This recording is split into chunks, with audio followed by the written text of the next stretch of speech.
Hello, everybody. Welcome to another episode of Black Parents Aging. You have Olivia here. You've had me all season. Nicola has been MIA and she is not on this episode, but I'm going to try to get her on an episode before the end of this season. I'm excited, though, about this episode because I'm not by myself. I am with people that I know very well. I voluntold my family, and they agreed to join this episode. And so this is going to be an episode about aging. And I know the name of the podcast is Black Parents Aging. We have a lot of conversations about aging parents and aging grandparents and what we should be doing. But the truth of the matter is, we're all aging. And we don't really talk about that. And if we want to do aging better, that is a conversation that we should be having sooner. And so I thought, what better people to have that conversation than my family? So, with that, I'm going to get right in. I'm going to tell you who is here, and then I'm going to let them introduce themselves and tell you what they want you to know about them. Who they are, where they work, what they do, whether they like long walks on the beach or hobbies, travel, whatever they want you to know. And then after that, we will hop into the conversation. So I have my parents, Janice and Charles Smith. They are in their 70s. Then I have my sister, Shalon, who is in her 50s. I have my brother Brian, who is hanging on to his 30s for dear life. And then I have my sister Veronica, who is in her mid 30s. And then I am in my 40s. So we got a lot of different decades represented. So we will start with my parents. Mom, introduce yourself and tell the people what you want them to know about you in a minute or less. Okay, I am Janice, and I am a retired teacher. Um, I like gardening and farming, and I just completed my course in herbology. So I'm now a certified herbologist. Everything about plants. So when you come to my house, you'll see that there are plants everywhere. I love plants and nature. And I love my family too. Okay. Daddy, what about you? I'm Charles Smith. Uh, I'm retired and I enjoy having my peace, doing nothing. And I love having the option to do something or do nothing. So right now, I like to, I do a lot of running now. That keeps me in shape and keeps my mind occupied. But that's it. I'm just glad to be here at All 73 right. years old. Okay. Shalom, what about you? Okay, well, I'm Shalon, the oldest of the sibling crew. Also a retired teacher, and my days are filled with two under three. So I am a full-time nana, homeschooler for my almost 3-year-old, and tomorrow, which you'll probably edit this out, but it's my birthday. I just did a little, they're not gonna hear that, but they'll see my Hmm. celebration when we Okay. do when they get it on YouTube. And how old will you be, Shalon, on your birthday? 56. 56. Shalon, now I know you talk louder than this. I need Okay, I I'm need you to sorry. talk up. Okay. Okay, Brian, you are next. All right, I am Brian, the only boy out the crew. Um, I'm I'm in the Air Force. I'm stationed at Lackland. I'm married. I have three boys. I love sports, fitness, and DIYs at times whenever they go as scheduled. And right now, I'm just trying to figure things out because I am close to the big 4-0. And as you get, up in age, you start to kind of look back and try to figure out what you can do moving forward to kind of improve as a person. and make sure that you're making all the right choices moving forward. Okay, good. Brian had already started the conversation. We're gonna circle back around to that. Veronica, I'll say Veronica for purposes of this podcast Yes, episode. that was hard to follow. Okay. I'm Veronica. I am 35. I work in communications. I enjoy traveling and reading and binging TV shows, and I enjoy spending time with my family. Okay. And I'm Olivia. Y'all are sick of me, but you hear me all the time. And I am 42. And I enjoy traveling. I enjoy drinking wine. I enjoy laughing. We just had a snow. I was outside. I enjoyed acting like a kid. I was outside making snow angels with all the other kids. And I enjoy just enjoying life, like laughing and trying to really enjoy life. So with that, we will jump right in. And so how do you feel about aging? Like it is an inevitability. Shalon's having a birthday tomorrow. We celebrate birthdays, but it does mean that we are 1 year older. And how has your attitude about that changed? And how do you feel about that now? So we'll start with the birthday girl. Hmm. One time for the birthday girl. Okay, go ahead. Really, for me, it depends on what you subscribe to or what you accept. Like I hear a lot of my peers say things like, um, I couldn't live in a cold because I have arthritis, and it's like, it just make me like, I wonder what that feels like. Because I don't, I've not experienced that. So, for me, it's, am I aging? Am I getting older or am I getting better? And I Okay. choose the latter. So I'm getting better. So I have to be here, for, my grandsons, my children, and that's what I choose to be. I choose to not accept doom and gloom, but more exciting things to come. And as long as you have people around you that keep you happy and keep you laughing and learning new things, you're always going to be young. You're always going to have a spirit of youth.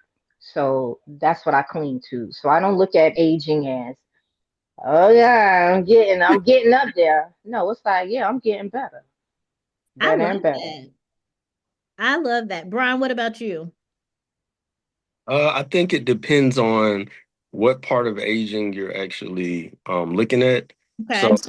uh, I guess for me, I think the biggest, you know, um, as they say, evaluation you have is when your kid graduates high school.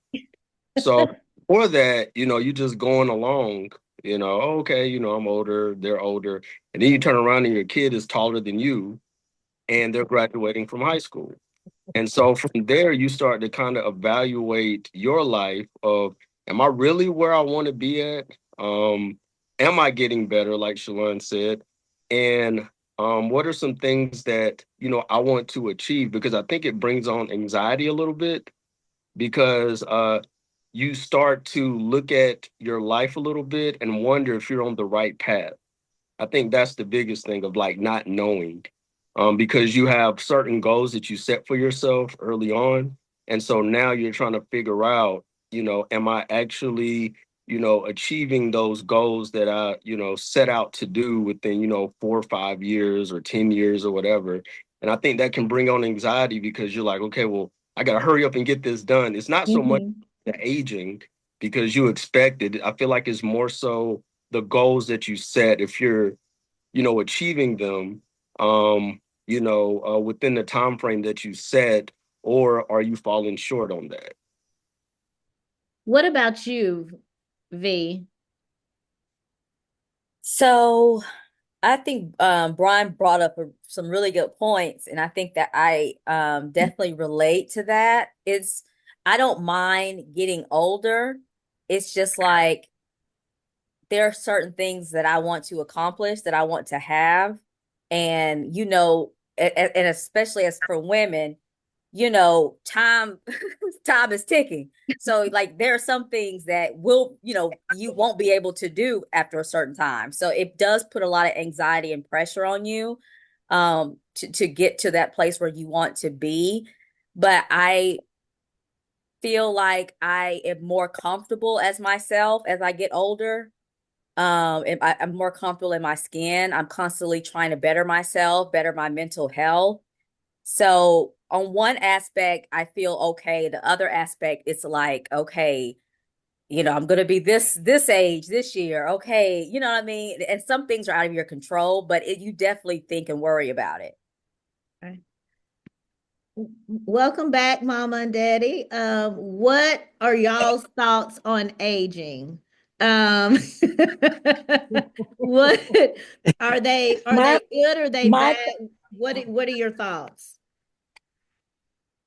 My thoughts on aging right now is that it's of more importance to those around me than me, because I really don't feel that different. And there are things that I have been doing all the time. Those things have not stopped. So I feel pretty good about aging. It's just that I think other people around me, family, friends, I'm not going to say friends, but family, Mostly, yeah. feel they feel some way about. I know that they're having Wi-Fi problems. So Hold on, let me just pause. but she hasn't recorded it yet, Mama. She's Okay. What were you saying? Yeah. Well, what I was saying is that I feel good about where I am.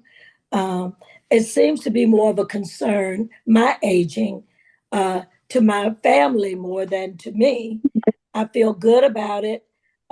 There haven't been any things that I had to stop doing or not able to do. And there are more things I'm interested in, like taking up classes and doing new things and just enjoying being me. And so I feel good about it, but I know there are those around me my age that they are having issues. And I pray about that because thank God I'm not having the kind of issues. So I feel at this point in my life, I feel very good about aging. It says that we're living. If you live, you're going to age. So get ready. Daddy, what about you? Okay, for me, I guess when I was younger, I saw people who were like 60 and 70, and I saw how they look and how they act, and I just felt like, that's what you do. But as I started getting older, I was working when I was almost 70. I didn't feel any different than I felt when I was like 30 or 40. So the ideas of what I thought it was going to be, it's really not what it is to me. I guess it's more individual. I feel just as good as I felt then as I feel right now.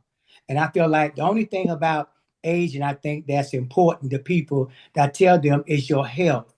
Your health is so valuable because, I mean, people save up money to retire and all those things, but your health is so valuable to you. If you're in good health, I mean, it's just a blessing. It's the sky's the limit what you can do and what you can accomplish. And I feel blessed that my health is great, although I had some surgeries and things.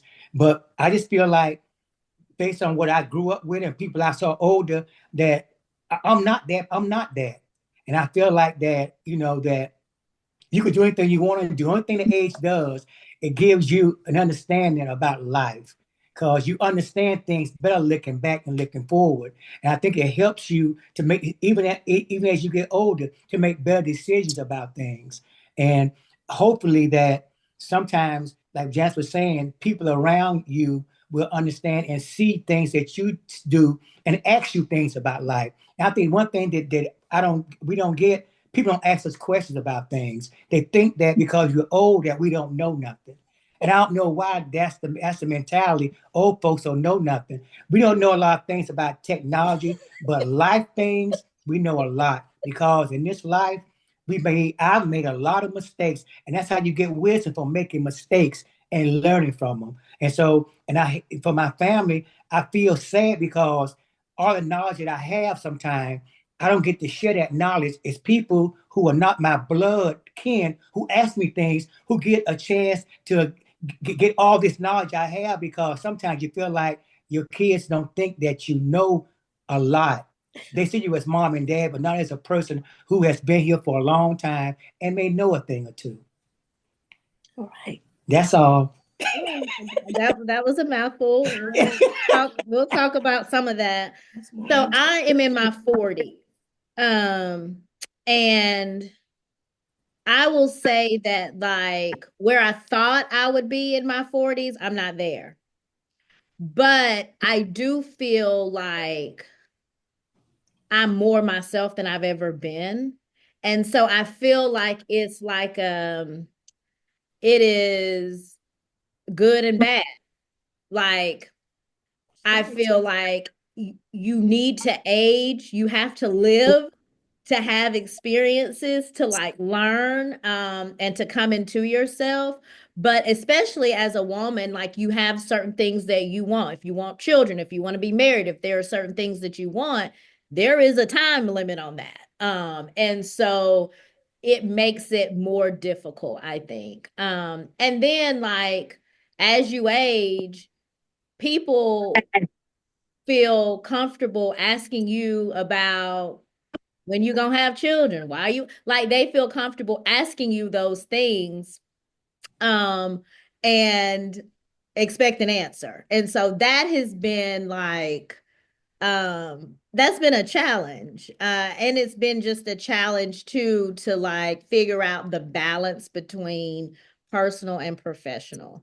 I might be doing really great in my professional life because I have more control over that and not be where I want to be in my personal life. And so like really taking an account in your 40s. And I think the thing I've learned the most is as much control as I think I have, you don't really have no control. It's the coming to the realization that like God is doing what he's doing and you just have to accept and be open to whatever he's giving you.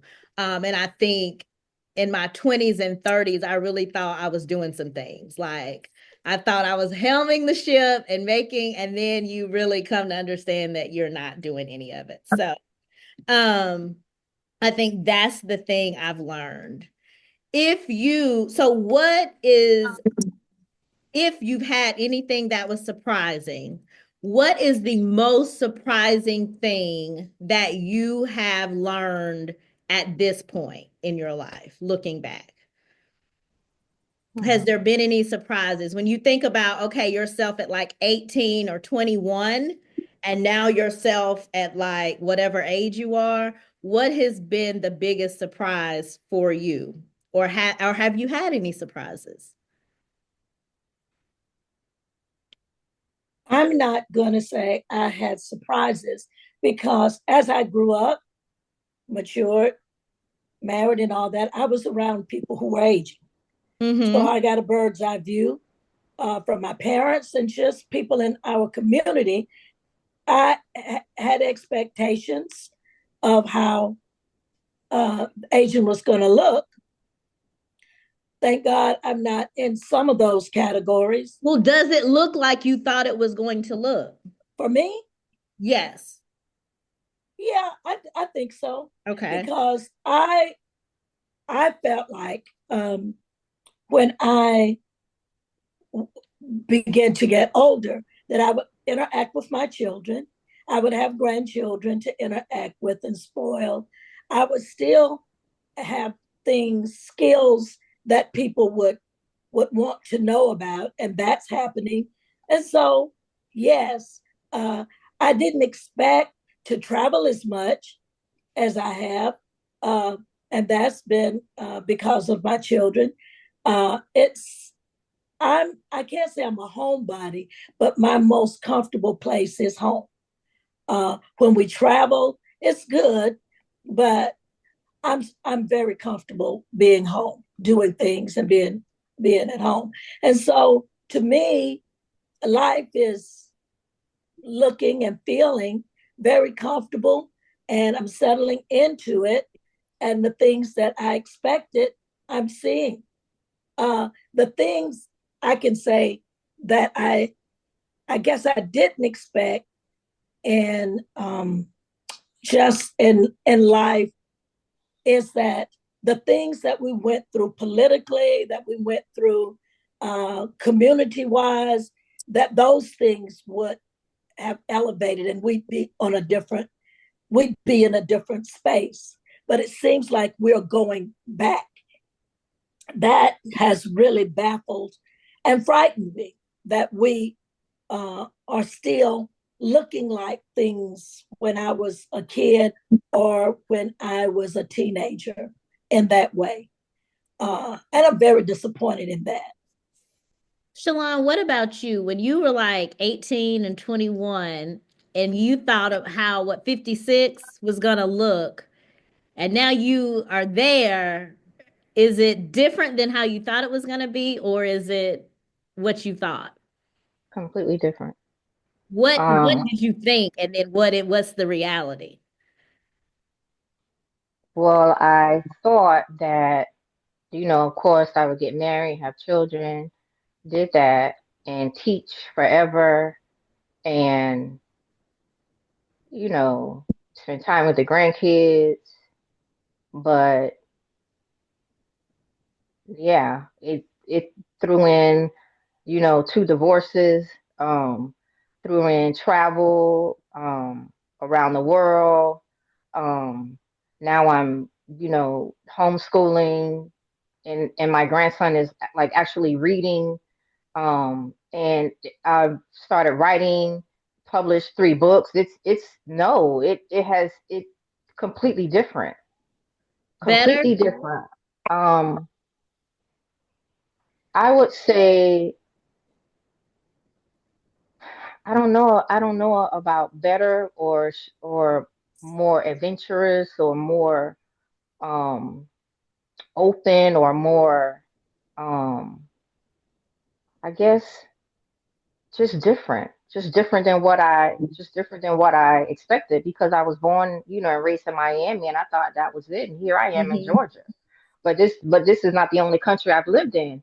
And so it's like, it's magical for me.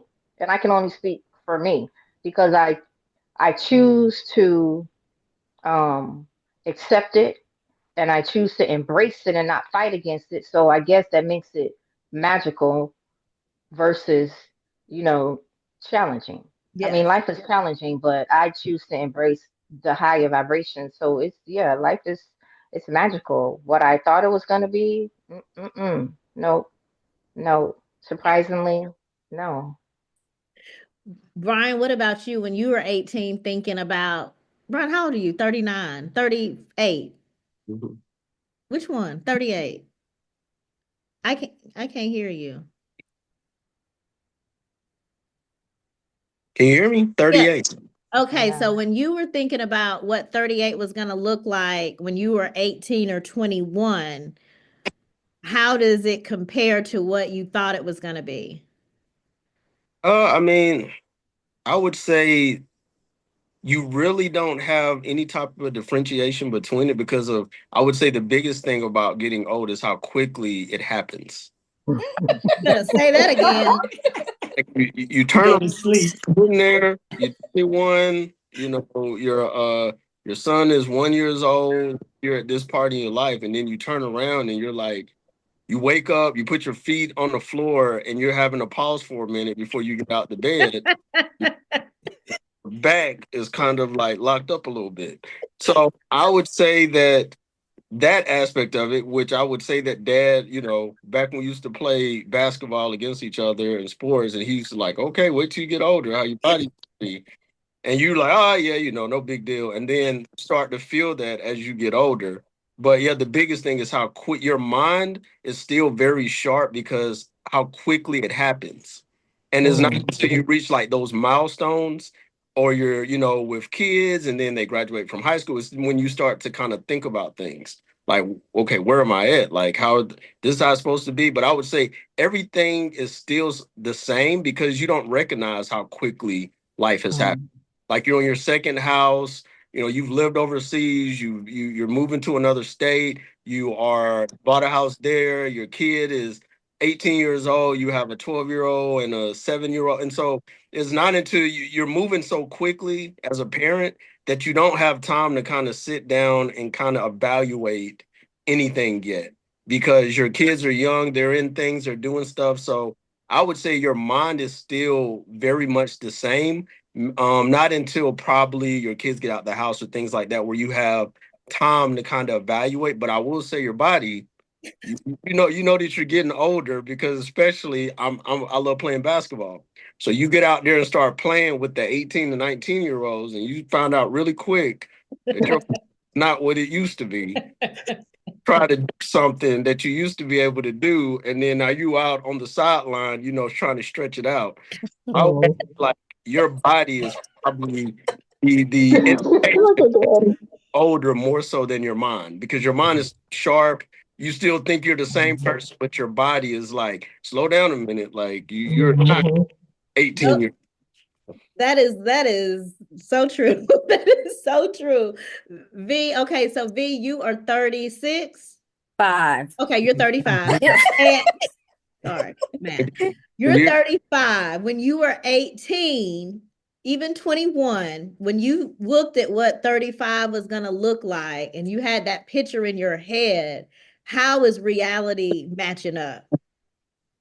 Reality is very different Okay. than how I pictured. Of course, I pictured by 35, married, a kid, maybe 2, have my house, advanced in my career, which that has happened. So yeah, it looks different. But there are also, like I think Mama was saying, there are also some things that I didn't think would happen that have happened that I've had the opportunities to experience. Um, so yeah, like it's not what I expected, but I'm just kind of taking it in strides and trying to make the most of what I have now. Daddy, I'm circling back around to you. So when you were 21 or 18, what is this what you thought 73 would look like? No. The thing about with me is unusual for me because everybody that's my age are all gone, even classmates, and there's nobody that I can identify with who went through the things that I went through because they're all gone. And I guess it gives me a sense of gratitude too. But you don't know. I mean, if you're alive now, God has got something for you because you're still here.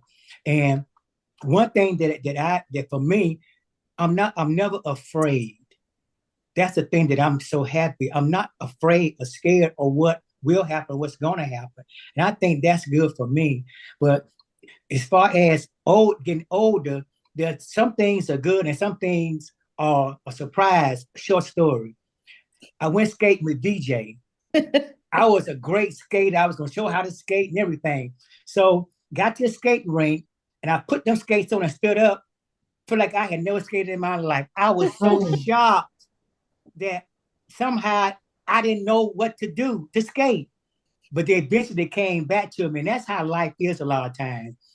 A lot of things you can do, but there's some things that really shake you back into reality that you are older. But it's not a bad thing that you're older. It's just that you can't do the way you used to do, but you can still do things. Mm-hmm. It's just being isolated and being alone. I think that's the thing about aging to me. Not having people around you that are like you or having a group of people that you grew up with or knew that know about you. I think that's important too in communication, having a sense of your past, and I don't have that, but I'm still adjusting. So I'm just enjoying my present, what I have with me now.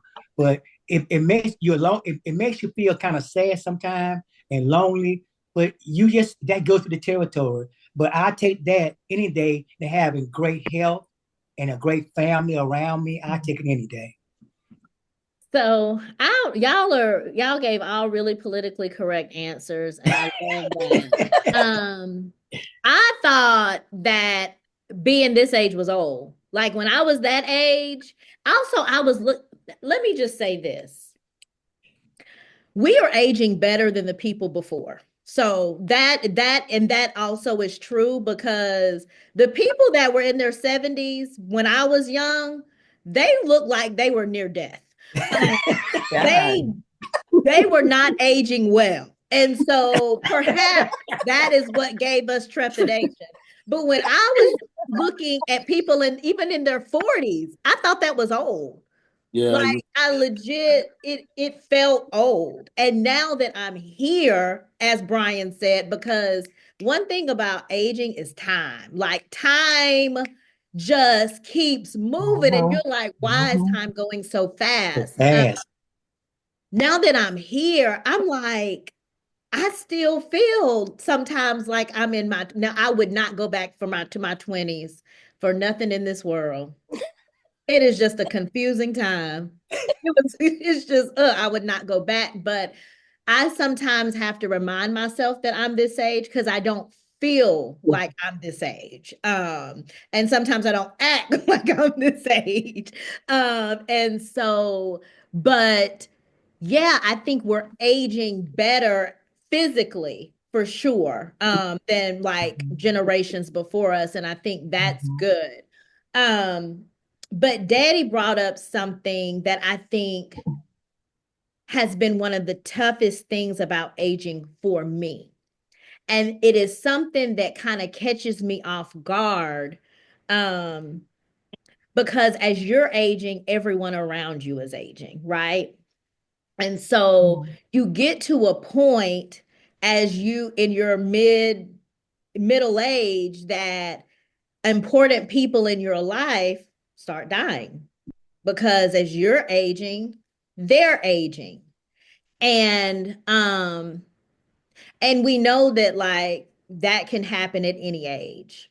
That people die at any age, but I think that has been the most difficult part of being an adult and aging for me, that people that had a hand in me growing up or that was a part of my community, a part of my family, they start leaving and then you are supposed to replace them, right? Like you then replace because now you're the adults to the children. And um it that sometimes feels like a real like responsibility and weight, that I don't know that I feel like um prepared or like where I am.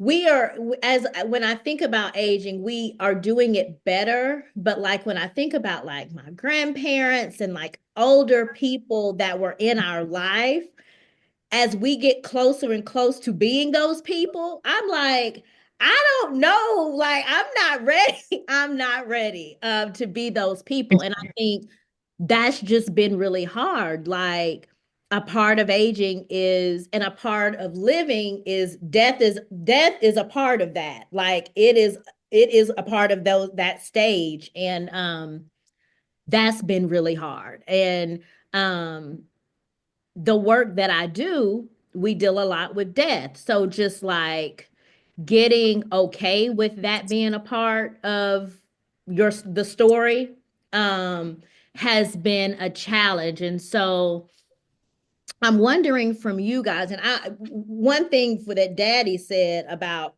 people leaving, and that is like the work that we do with the state planning, we sometimes get older people and they're like, my spouse is gone, my kids are gone, everybody's gone. I'm ready to go. Like I like, and I know my law partner had this client. She turned 100. She was in assisted living. We brought her balloons. We was excited, and she was like, "Yeah, okay, great. I'm ready to be out of here because." And we couldn't understand that from where we were sitting, but I can't imagine what that feels like for you to be the last one standing, for Mhm. everybody else that you care about and love to be gone and you to still be here.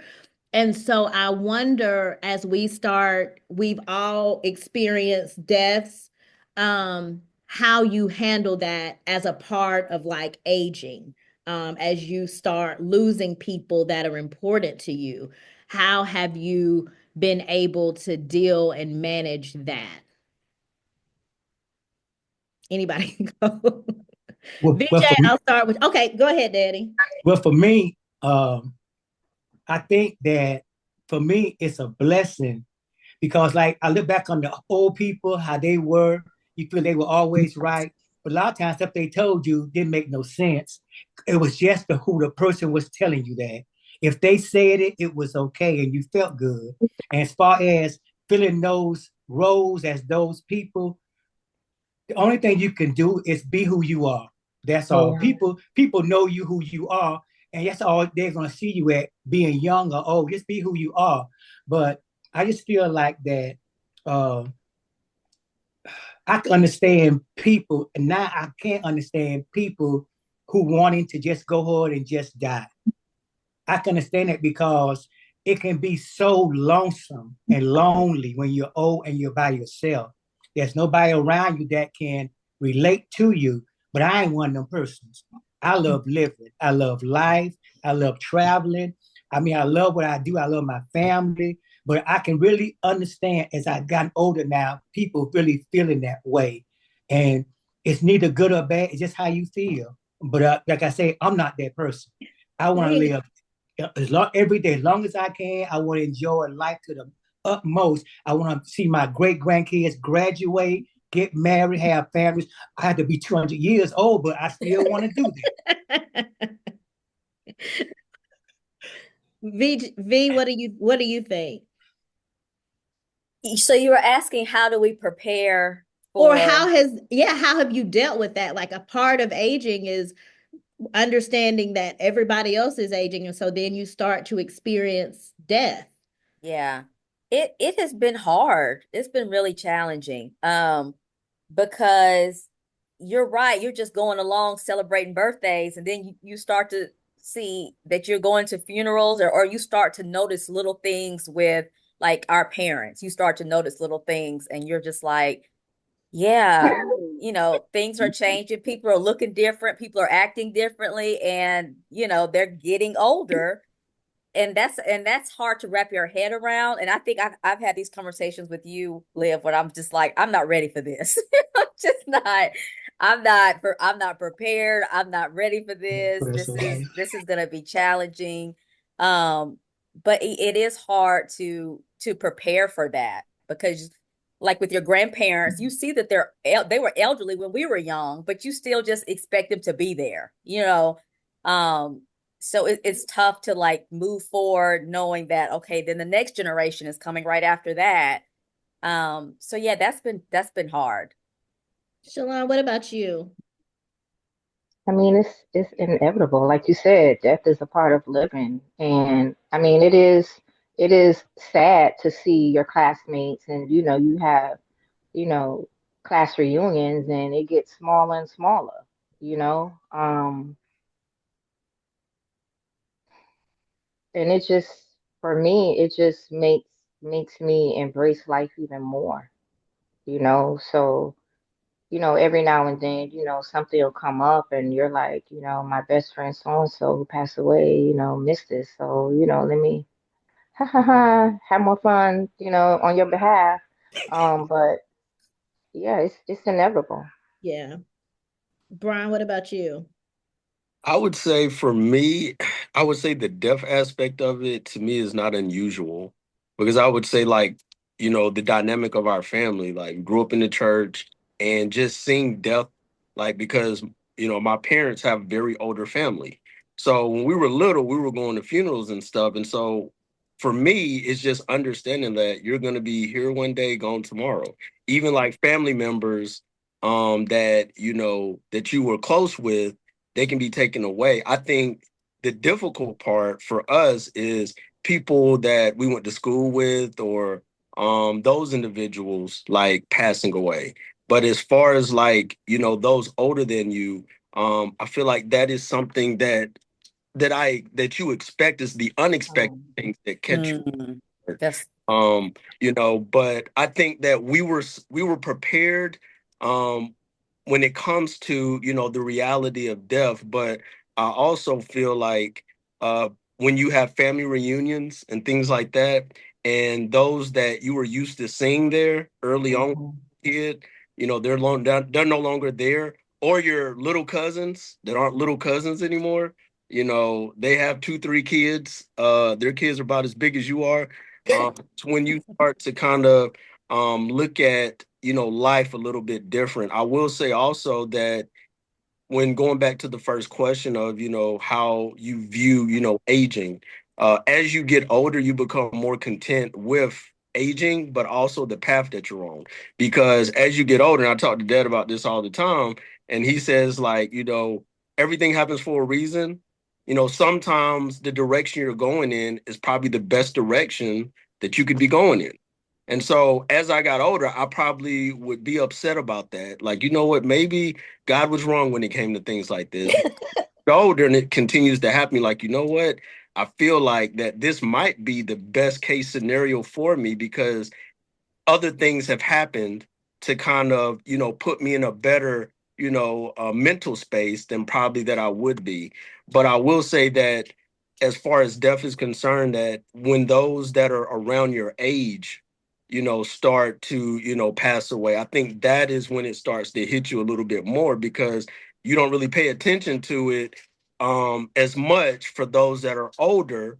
And I would say that the second question about how aging looks, like, our parents have always looked fairly good for their age. So, I looked at other people and I looked at my parents, and I was like, well, aging may not be as bad as, I perceived it to look. So, my dad is still running marathons and stuff. So I look at it totally different 5K, but go ahead. than it before. I think Okay. that's a Go really ahead. good point. I think about death more, like you said, Brian, when it's unexpected. And when I have time to prepare myself for it, or if they're in their 80s or 90s, and you know that that's coming soon, it has less of an impact as if you're 18, or if you're like, I had a high school classmate who was also my cousin to die while we were in high school. So it's just like, you start thinking about, like, yes, you can die as you get older, but also you can die, anytime, car accidents, like whatever. So I think that's when I started thinking about death more, like when people that you see regular around your age, and then they pass away. Mom, what about you? Well, one of my first early memories, three or four, was uh, a death. And it was a favorite uncle had died. And my mother had me holding me in her arms to go and view the body. They brought the bodies home in those days. And she was crying, and I cupped her face and was trying to console her at 3 and 4. So, and then being a farm child, uh, things were always being born and always dying. So we were always seeing that. And then that would be uncles and aunts and cousins, because we had such a large family. And and then my first husband died. I was not 21. And so death is inevitable.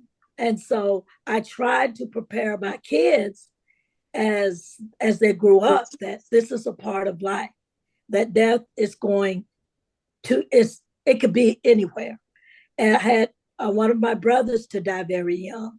And then we lost two older brothers. So it's 13 of us.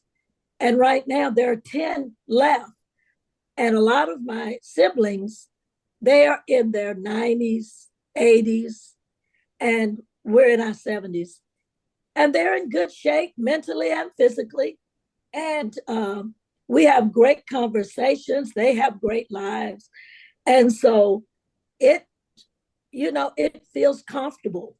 Uh, but I think it's just all in the way that that life and death is presented in a family.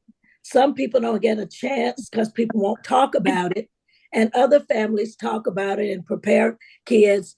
And I feel like a lot of young people now with families, they shelter their kids from death and won't let them go to funerals and won't let, and so if something happens close to them where they have to be a part of the death, it's really difficult.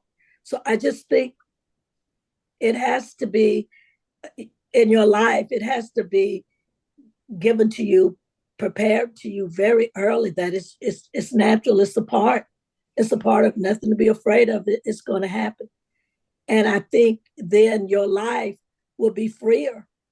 And yes, even those times when it's unexpected, that throws you a curve, but you learn to deal with that. Liv, let me say one thing. Sure.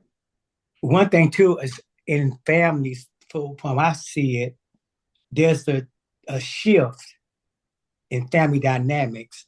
Just like in my family, where my mother should be 94 this year, and I'm her oldest son. And when my mother passed, there'll be a shift in the matriarch and patriarch.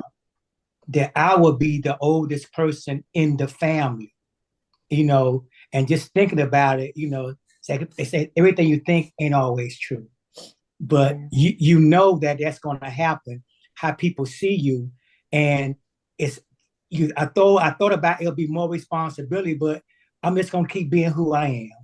Period. I don't have to act any different kind of way, but I know that's coming. That shift to my mother being the matriarch of the family because she's older, shifting to me as being the oldest child in the family, as the patriarch. And it was kind of scary at first thinking about it, but I can't worry about it. You have to keep living your life and do what you do. Yeah, I mean, I think I don't know.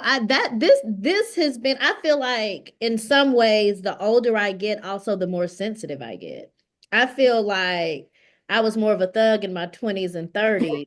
And as I've gotten older, I've gotten softer. And so um things hit me just differently.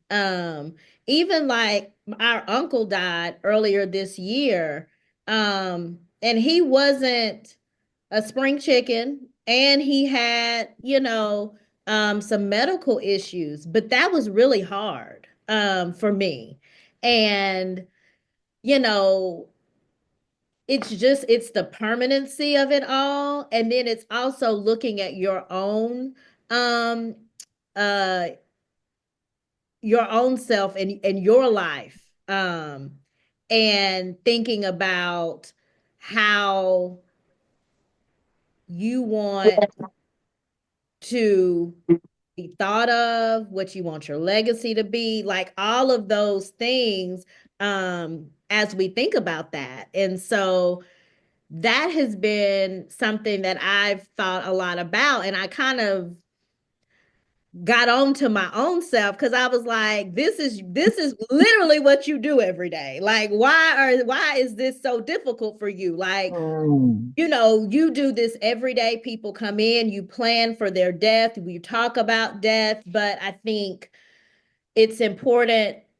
It's different when it's your job to when it's yourself. And that's what I try to tell my team. Like, these are people's lives. It's different when it's your life. And so that's been a real challenge for me to think about that for myself. And with whatever time I have left, what I want that to mean and what I want to do with that. And I don't know if I'm can be weird, but I will sometimes just like think about, like, it'll hit me like somebody got in a car and drove down the road and expected to come home and didn't.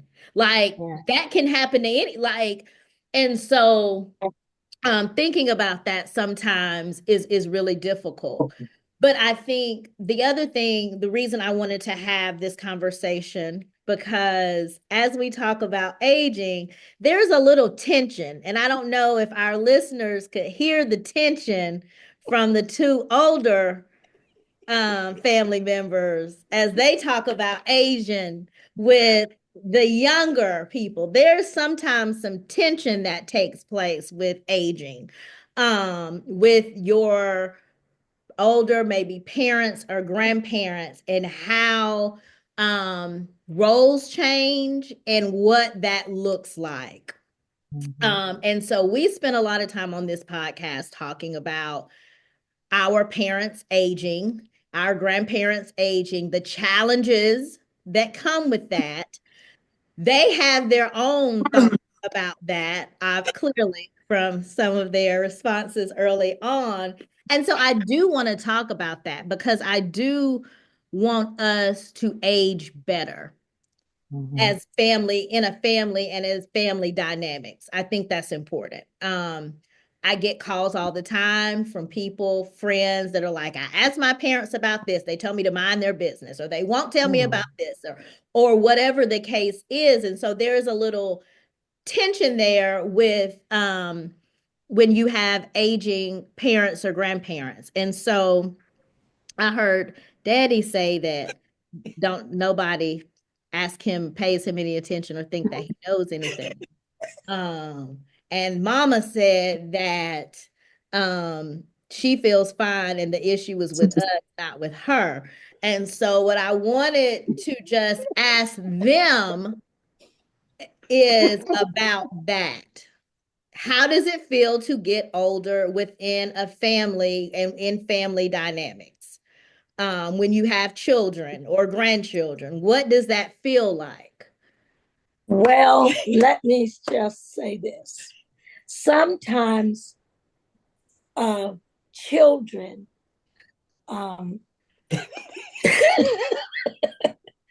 sometimes children jump in too soon.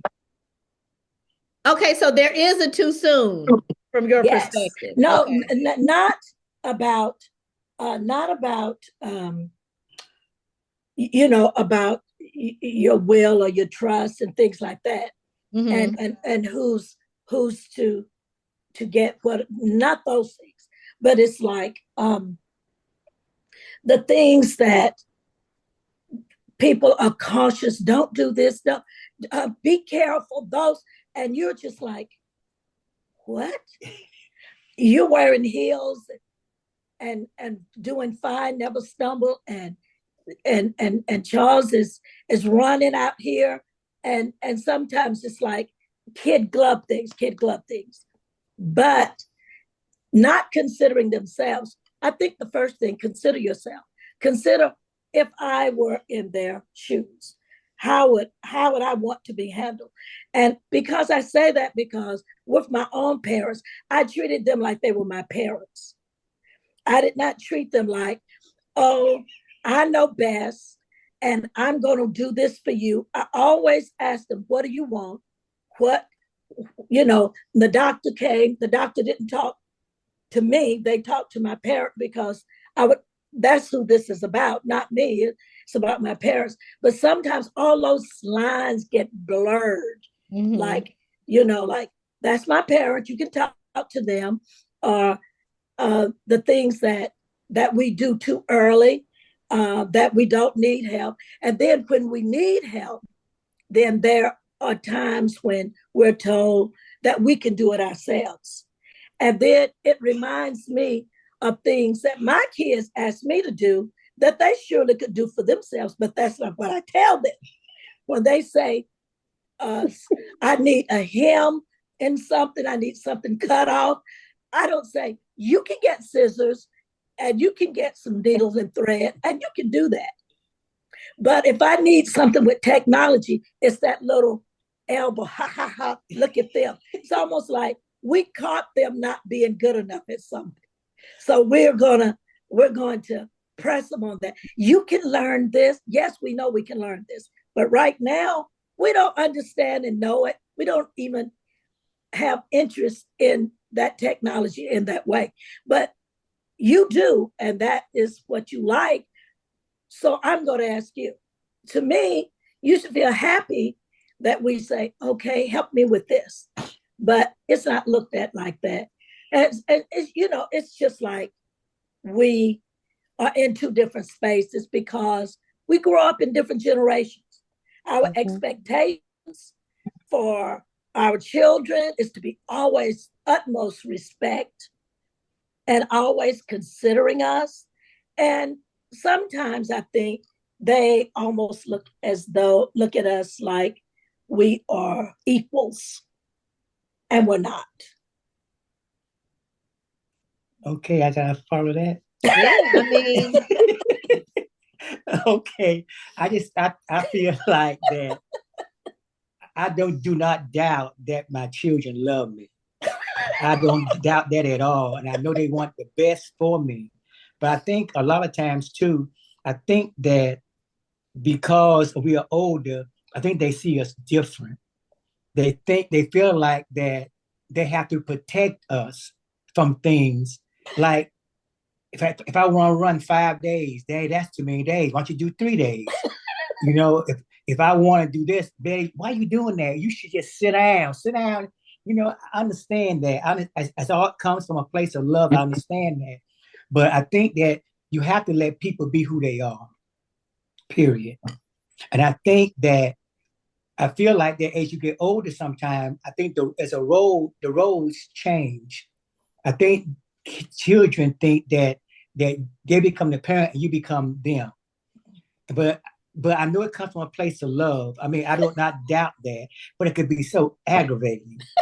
It could be so aggravating. okay. So I mean, I think it's just like what Janice said, but not what everything Janice said. But I just feel like that. Just consider your parents if it were you. That's all. Just feel like if that were me, well, I want them to do that to me. I think you see mom and dad, you just think that's mom and dad, and you just go at it.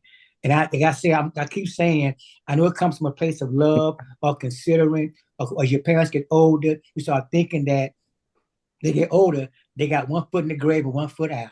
I understand that, but just let us be who we are, and we'll be good. So before go ahead. Even if it's to our death, we make a mistake or something, and that's life. But we're not mistake. We're gonna kill ourselves. Or mistake we do something wrong. But just let us be who we are. That's all. So, okay. Before I get to anybody else, I want to ask you, do you feel that you're any different at 73? Do you For feel me, anything has changed for oh, either? of course, Yes, because I know I look at y'all and y'all have changed too. Okay, of but course. I'm asking. Okay, I'm yes, asking you. I do. I know things are different. Yes. Some things you forget. Some things you forget to do things. I know you are different. But what I'm saying is that hopefully that this conversation we're having, we can come to get a better way of how we do things. Okay, perfect. I just want to collaborate. That's all. I want to collaborate with my children at this point in my life. They don't need parents. Mm-hmm. And I don't need to be handled with kid gloves. I want to collaborate. I mean, and not just pretend. I mean, really serious. It's like when we collaborate, Olivia, when we go to these plant shows and plant things, and you're asking me things and we're doing things and I really feel like we're in really good collaboration. I like those moments because you accept this thing with plants, you love them too, and you're trying to learn more about it, and we're talking about it and sharing things. So to me, that is a really good collaboration, and I feel good about that. Okay. Does anyone have anything to say? This is what I will say. I will start it off for those that are younger than you, and I will say this. It is a very difficult place to be in um, to see your parents aging and to see that some things are different and to know how much you need to get involved and how much you don't need to get involved, and to know exactly what it is you should do, or whether you should just take your hands off. And sometimes it feels like that we are not in collaboration. It feels like I'm an adult, leave me alone. Stop asking me questions, and I'm your parent.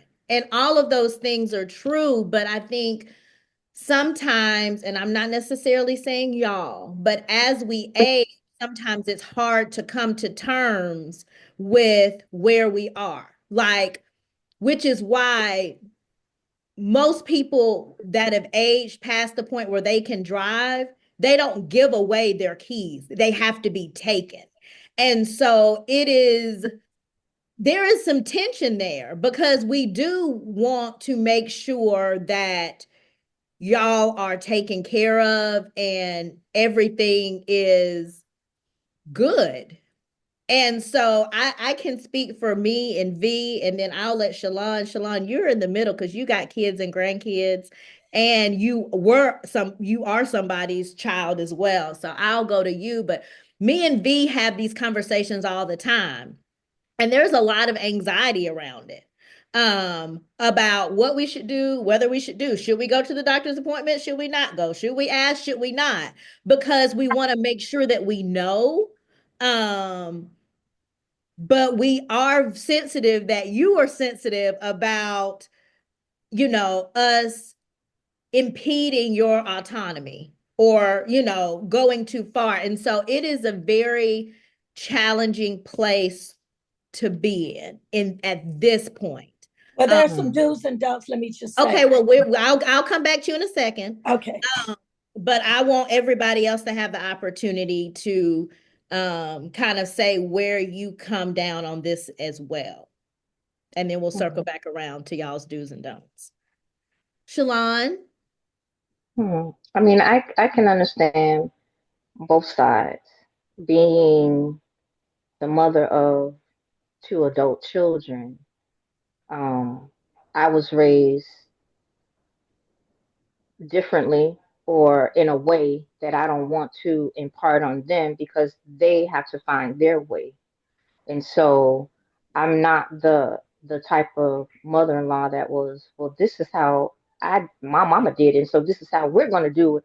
And it's never that because now you are, wading in the water of disrespect, and I never want to do that. So it's so from my standpoint is how would I want to be treated as a wife? How would I want to be treated as a mother? And I, give my daughter-in-law, and my daughter that grace. But on the other hand, it's like Daddy said, you're just being. And I believe that we have enough sense to know, you know what? I can't go ice skating no more because every time I go ice skating, I twist my ankle. And so we hang those ice skates up. But I think I would feel some type of way if, my children were treating me as if I were incompetent mentally, you know what I'm saying? Or treating or as if, you know, having these secret meetings about, what should we do, instead come, let's sit down and let's talk about it. Like, Janice, some do's and some don'ts, and let's create these boundaries so that we know how to, approach one another in love and in respect. V? I honestly don't know what to say here. I feel like like you said, it is challenging to just stand by and just with anything. It's hard for me to stand by and see someone struggle, see someone go through something difficult, when I know that I can help. So of course, these are our parents. These are the people who raised us, who love us. We love them. So if you keep going to the doctor over and over, and but you're afraid, or you're not asking the right questions, then yeah, we do feel like, okay, well then maybe we should go so we can get some answers, because you have gone and tried, but maybe you see what I'm saying? Like, I feel like there are moments and times where our parents don't they don't feel like they need our assistance, but they also sometimes let us take the reins. Like when we travel, going to restaurants, they look to us to help, so we step in and help.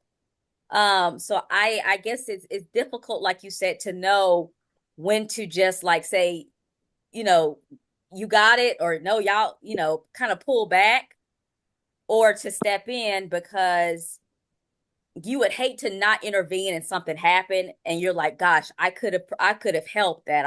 We could have prevented that. Um, but I certainly don't want to be in a place where I'm not wanted there. Want it. Brian, So, what do you think? I know I'm all the way out here in Texas, but I can definitely um see, like, I guess my three siblings, and seeing that BJ and Livy feel differently about it, because I've actually been involved with, like, my wife lost her father. And so I think the part about it, looking at it from their standpoint, is how big of an impact your parents are in your life and how much they actually mean to you. And even in her situation where nothing was her fault, she had nothing she could have done differently. She still struggles with that and somewhat blames herself about it. And so it's not so much of thinking that you're the parent, is more so trying to keep something, um to keep from losing something. And so your parent, you only get two parents. That's all you get. And so most of the time with us, it's, as you age, it's not so much about you aging, but us aging too, and realizing that it's like, well, I just don't want to lose my parents. Because the other thing too is, as I've gotten older, I still like question myself, as far as like, I don't feel like I know as much as my parents knew at this age. I don't feel like I'm as smarter. Like, you look at what they were able to do, in your life, and you're like, am I actually on the right path? It brings a lot of anxiety. So I can understand, like, my parents, feeling like, Livy and VJ treating you like, kids, but I also understand their side of, what if I lose my parents? Like, it brings, like, like when I said earlier, like, as you get older, anxiety, because the other thing too is you see your friends, or lose their parents. And so it's just, I can see how these type of conversations have to take place, but to see kind of both sides. But just been living in the house and seeing, how that has affected my wife with her dad, I understand, why, my siblings feel some type of way, because it's, after your parents are gone, they're gone. And they're such a big part of your life, you don't really think about life of them not being here. And so I understand, as you get older, you're trying to be protective, but I think, as you said, you do have to find a middle ground, so everybody feels respected. But I can understand, just living in the house and seeing, how that looks, on why they somewhat feel that way. Okay, Mama, we're circling back around to your do's and don'ts, because this could be helpful. Because, and I will say this before we say that, this is the top question I get from children of aging parents who are noticing things with their parents parents are starting to have some issues, who are trying to get more involved and are kind of getting the stiff arm, like, I've got this, when some of them may not have it. And um the biggest question I get is like, how do we have this conversation? Like, how are we supposed to be a part of what is going on with them if they don't want us there? So now you have some do's and don'ts that might be helpful. So we've handled that part about, and we're an open book as far as what we want to do with our will. Well, And I'm not just talking about. okay. Okay. I'm going deeper. Okay, go deep. So I think one thing about some of the conversations I've heard on your podcast with Black parents aging is sometimes we don't have this situation of not having relationships. We have always had close relationships, which is probably why right now, because we say what we want to say. So we've had close relationships and we felt free to say. But I think when parents feel like that they don't have the close relationship, and then here comes the kids rushing in and start to let's talk about you having a will. Let's start bombarding with questions like that. First, you need to establish a relationship. Go get your nails done. Go to a museum. Okay, so let me just let me just pause you right there, because sometimes we don't have that luxury. And sometimes we don't even live in the same city or state. Okay, then the same thing, phone calls and talks, sending, because people our age appreciate getting a letter or a card through the mail. Establishing a relationship, a thing that you do, a thing that make you close so that you can have these conversations and feel comfortable. The do's and don'ts that I was talking about, most of the time, from my understanding of how I look at it, when we want something, we'll tell you. We'll say, I need help with this. I want this. Now, we don't always get the help the way we want it, and that gets aggravating. And things like going to the doctor. Let me just ask you, but do you think there are situations where perhaps you may need help, but you don't ask for that? Going to the doctor, you can go every time and do all the talk if you want to. I'm very happy about that. You can come and drive me anywhere that that I need to go, as I'm really not that fond of driving these days. Oh, I know. And so when it's like almost like you want to pick and choose the things that it's going to be okay. Well, I think honestly, I think the challenge is, no, we don't want to be driving. We don't want to be driving Miss Daisy. It is the particular things where there is an issue. So if there is an issue, then do I need to come in and say something? Or because the other thing for a lot of kids and grandkids is, it's like, and it's the same thing, I think, when you're a parent. Yes, we could just sit back and not say anything and let it play out, but eventually it's going to circle back around to us anyway.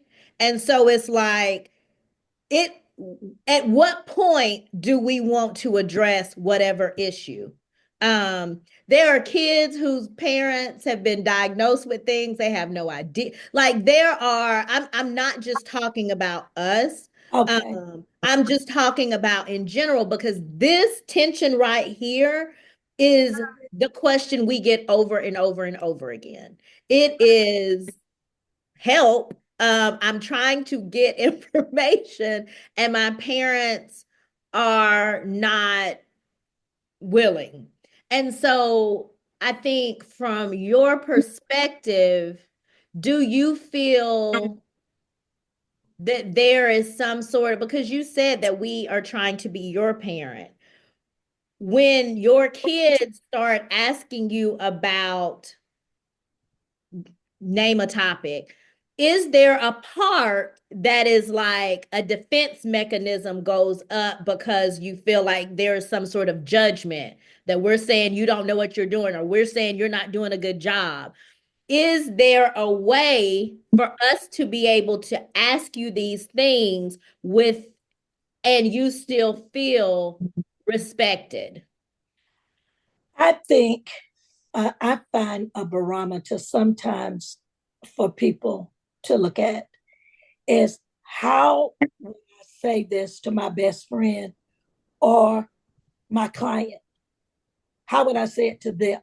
How would I go about that?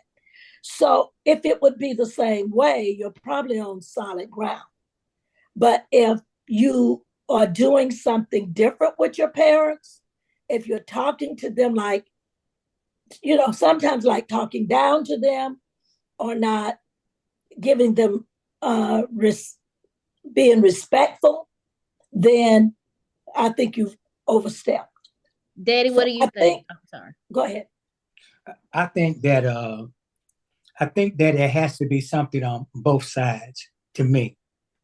I feel like that as you are a parent and you've had kids, the role as a parent was that you were that person. But as you get older, it changes because you're not that person you were back then, because there are things that you don't do or can't do well as you used to do. And I think a lot of times your kids will recognize those things. But I think where it gets tricky a lot of times is that when you tell the parent, I think there has to be some grace on both sides. Because when you're a parent, you don't want your children talking to you like you are equal, but you really are equals in a sense. They're your parent and they're an adult and you're an adult.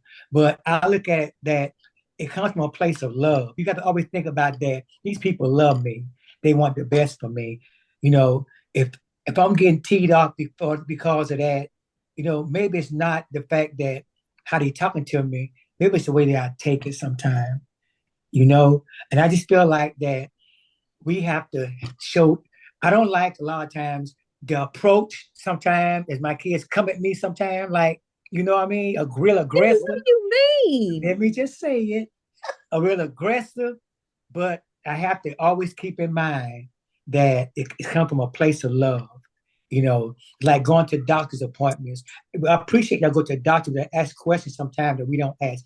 I appreciate those things. But it's just that we have to relearn things too as we get older. That we're not like we used to be. And we have to relearn that these children, as aggravating as they are here to help us. They're going to help us, and we have to accept that help because we need it. Because a lot of times for me, I'm not going to ask for things sometimes I need. I just never have done that. I'm not good at doing that. I will try to figure out a way to make things work, which was where I've always have done. And sometimes I need to ask or I need things. I won't never do that. But I just feel like as you get older, you have to relearn a lot of things to get older too. That you have to just show me it's in your mind. Always know these people love you. They want the best for you. Although they aggravate, how they come at you. How many times has he said we aggravate?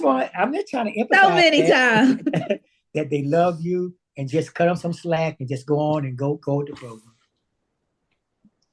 So I just feel like it has to be a relearning for adults too. It's just too that we're coming from two different places age-wise, but also where we are, like you all are the millennials. And Shalon, what are you? You ain't a millennial. What are you? We the boomers. We're just different. Our understanding is so much different, and the things that we lived through and lived with and had to come to grips with, it's just different. Yeah. And so our approach and expectations It's certainly going to be different. Yeah. No, that's true. I think Brian said it really well, which made me think of the episode I did with Adriana, who happens to be Shalon's daughter-in-law, where some of that is our own anxiety. And so she talked about us managing our own emotions, like us self-regulating and managing our own emotions and not putting that on other people. Because she did the episode, we were talking about how to manage the holidays with family and not, and everyone make it out alive. But I think to Brian's point, some of that is, it's like you coming to terms with the fact that your parents are aging and at some point they're going to die, and um making sure that you are doing whatever it is that you can do for them to live as long and as well as they can live. And I obviously I have a takeover spirit, and so sometimes we assume responsibility that's not ours. Um, but I do think that's the place that it comes from. And so as you are, and we've said on this podcast, we've had episodes where we talk about having tough conversations. Um, and it's not a one conversation, it's like an ongoing, continuing conversation. And it's about like being a legit curiosity about your parents and what's going on with them and what they're doing. And trying to build that relationship, because I think relationships change. Like you're not who you were 5, 10, 15 years ago. They aren't either. And so sometimes it's a relearning that has to happen. Olivia, let me say something. Yes, And ma'am. parents, and as you're talking, parents don't want to be a project. They want to be a genuine part of whatever it is that is to be done. It may be an event, it may be just talking, it may be a dinner. You want to be, you know, you want to be considered as having a relationship that is like any other relationship that you might have. That's important. That is not like a project like, oh, that's my parents. Oh, we got to. The next thing is what you got to do or do for them. No, it's, sometimes it needs to be, oh gosh, we're going to go out to our parents and be happy about that. just like, just like we want to be happy when we see you coming, which I am. Well, we're happy when we come, huh? Okay. Okay, Brian, you had something? Yeah, like earlier, I feel like the way to kind of counter the type of anxiety that both sides have, you have to have these conversations as early as possible.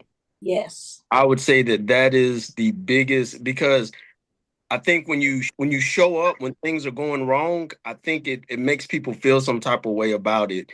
But these are like conversations about, death and things that we want. I feel like those are the conversations that we've had throughout. So when it gets to that point, it really comes down to whether or not your parents are ready for you to like take on certain responsibilities. And at the same time too, this is the unfortunate part about it, is that you have to be content if they're not, because that is their decision. The only thing that you can do is just be as respectful as you possibly can, because it ultimately comes down to their choice. So try to start the conversation as early as possible, just hinting at stuff. If this happened, like, what do you want to do?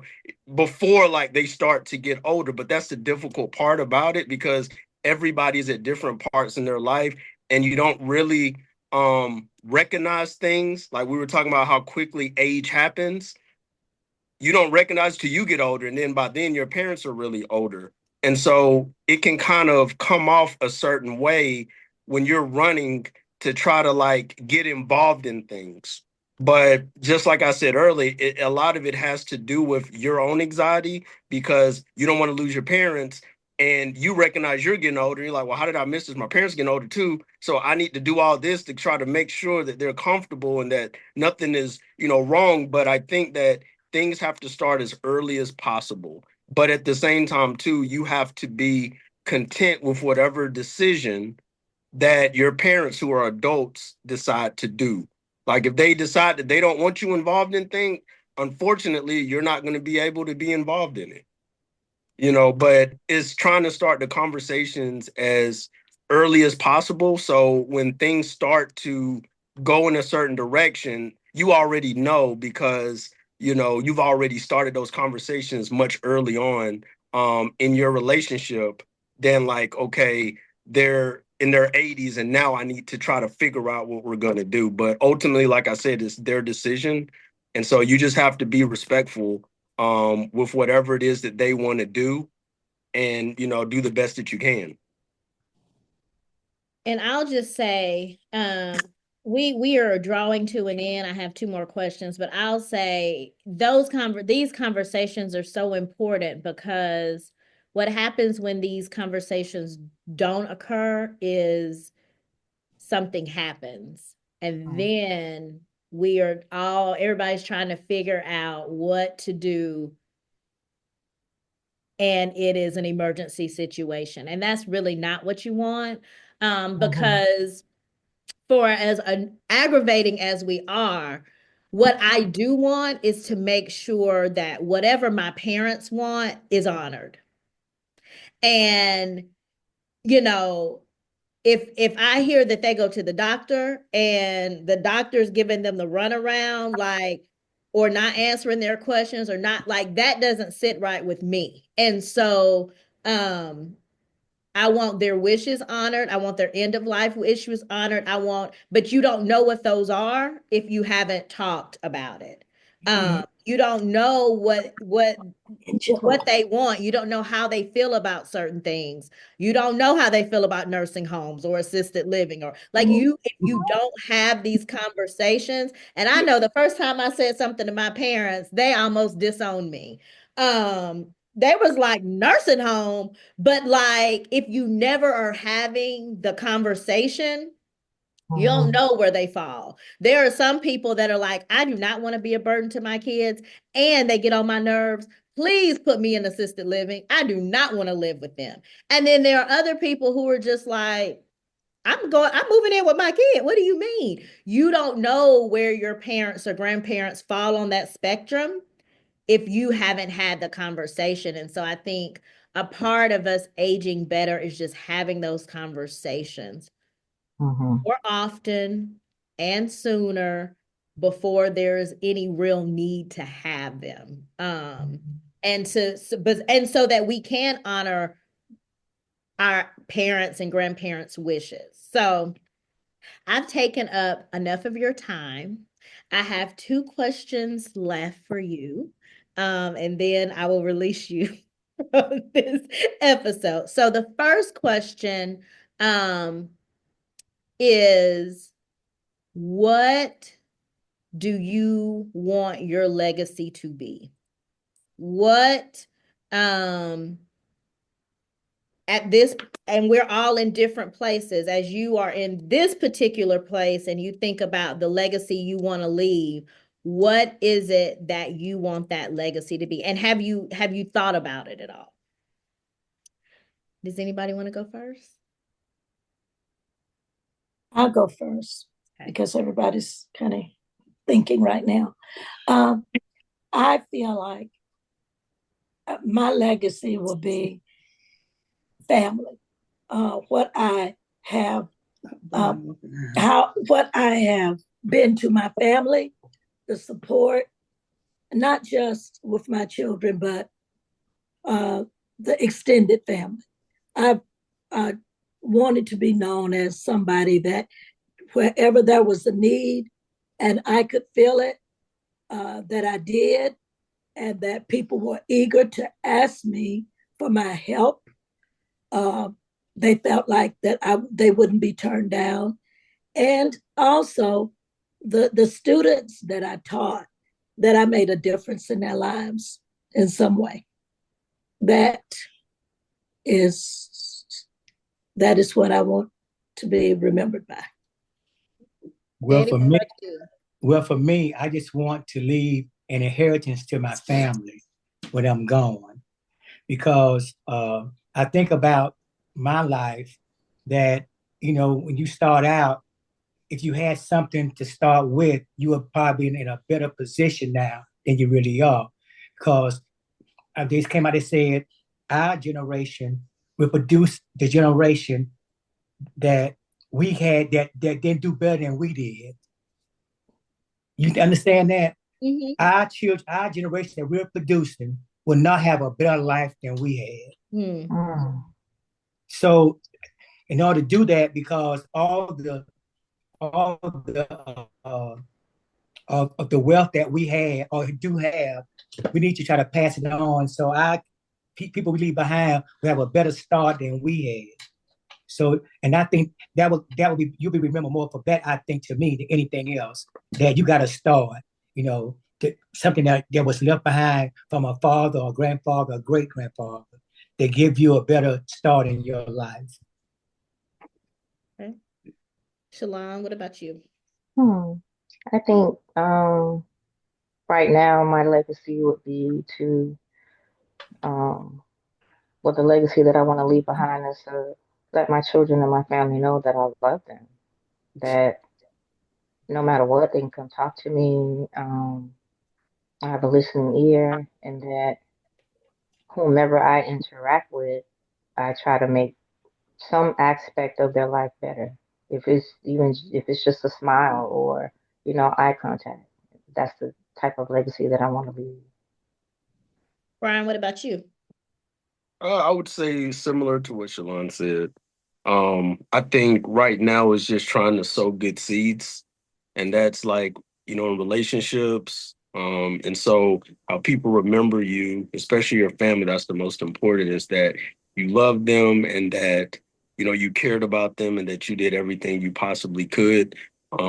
But also, others outside of your family, is that, you were somebody that was genuine, good person, that, you try to be a good person.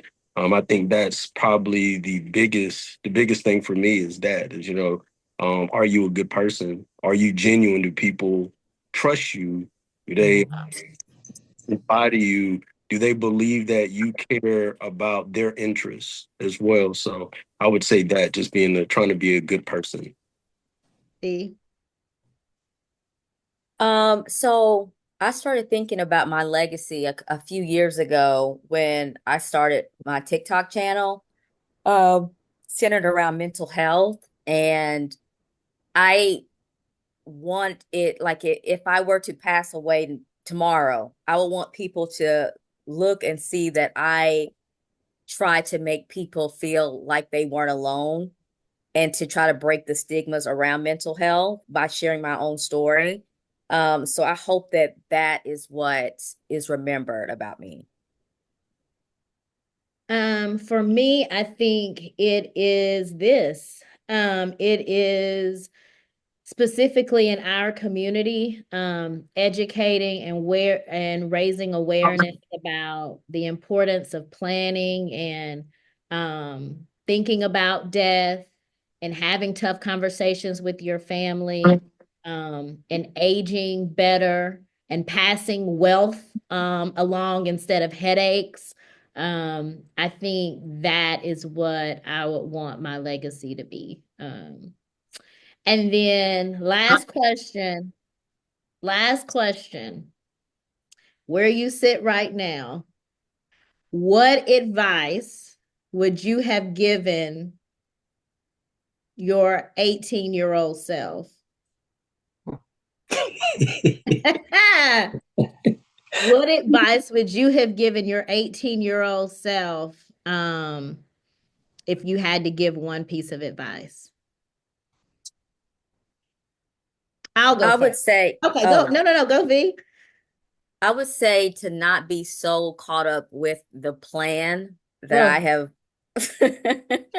that I have made for my life and myself, and to be so tunnel vision on the plan that you miss out on things around you. You miss out on forming relationships. Um, and 9 times out of 10, the plan doesn't even follow through, because might have something different for you. So you might end up doing something completely different in a completely different state or whatever. So it's just like not be so. I think I thought if I had a plan, then that would less likely that things would go wrong. But that The girl. that didn't stop a thing. That is so true. Who I I think for me, I would have told myself to try to be an entrepreneur, to work for yourself, because I grew up around in the girl when I grew up, people had, I mean, we had carpenters, and we had wait, Daddy, where did you grow up? in Coconut Grove in Miami, in the Okay. Grove. Most of the people, most of the people who were wealthy, who had things, were self-employed. They had businesses, they were skilled. And even when I moved to Georgia, when we moved back here, I had a painting business and it did quite well.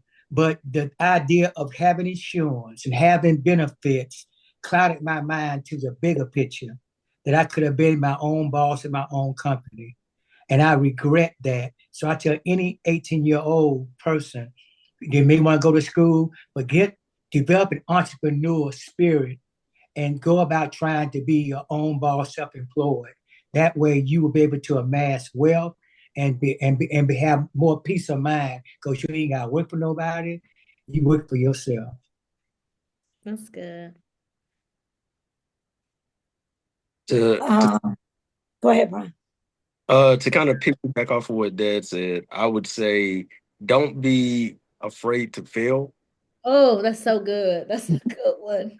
I That's think so that that is probably something that controls us from the jump, because I would say even more so for the generation today, because everything is instant.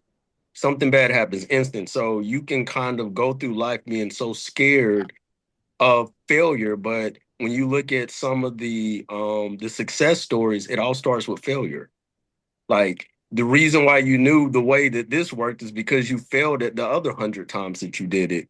So the younger that you are, the more chances you should take. And I guess for me, that's probably the biggest thing, because you get so caught up in structure, of this is how things are supposed to look. This is what I'm supposed to do, instead of like, you know what, let me try this out. Let me see how this goes. And I think that that is probably the biggest conversation is, don't be fearful, take some chances. Like, it's okay. Failure is a life lesson, and the early on that you fail, the more that you're more aware of it. As you get older, you can come back from it. But yeah, I think you miss out on so many things early on in your life because you're so nervous and scared to fail, because we look at it as, I would say, as a disadvantage, but it gives you an advantage because you learn a one way not to do something. And to piggyback off what Brian said, I would tell my 18-year-old self, don't be afraid to succeed, Mm. because often, we self sabotage. I want but maybe I'm not deserving of it. So I will tell my 18-year-old self, don't be afraid to succeed. Now those are good, Mom. I would tell my 18-year-old self that you are good enough, and to listen to that inner voice that is so strong in your head, because that's God, and follow his lead. Just follow that. That is what I would tell my 18-year-old self. Y'all had such good ones. I would tell mine to relax. Uh, that is what I would tell my 18-year-old self. That's what I tell my 42-year-old self, to relax, because you're not steering this ship. You're not steering this ship. And so relax and just lean on the belief in God that you already have.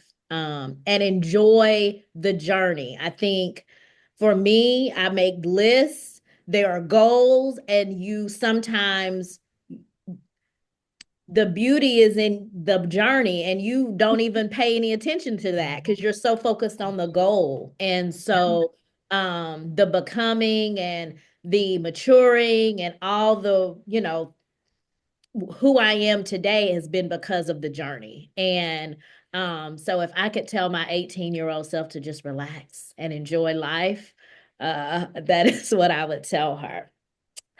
So let me thank y'all, because I don't know when this is going to air, but this is a Sunday evening and y'all have given me 2 hours of your Sunday evening. Football is on, work is tomorrow, but I so appreciate y'all being willing to have this conversation. I want more families to have this conversation. I want them to have it more often.